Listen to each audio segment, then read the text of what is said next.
հարցեր ունեմ, որին պնդում եմ, որ երկրի ղեկավարը պետք է պատասխանի։ Հարց առաջին. եղել եք դուք 99 թվականին Թուրքիայում, ում կողմից եք գործ ուղղել, ինչ խնդիրներ եք այնտեղ կատարել եւ երբ եք ծանոթացել Նայիրի Հունանյանի հետ։ Եղել է ձեր հետ Նայիրի Հունանյանը Թուրքիայում, թե ոչ։ Ինչ հաճախականությամբ եք դուք հաճախել ամերիկյան դեսպանատունը տարիների ընթացքում։ Ինչի դիմաց եք դուք ծառայել այլ երկրի արտաքին հետախուզության։ Պետք է պատասխանեք,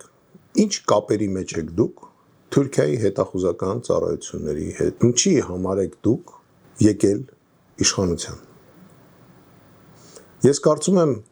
դուք այս հարցերին դուխները չի հերիքի, որ պատասխանեք։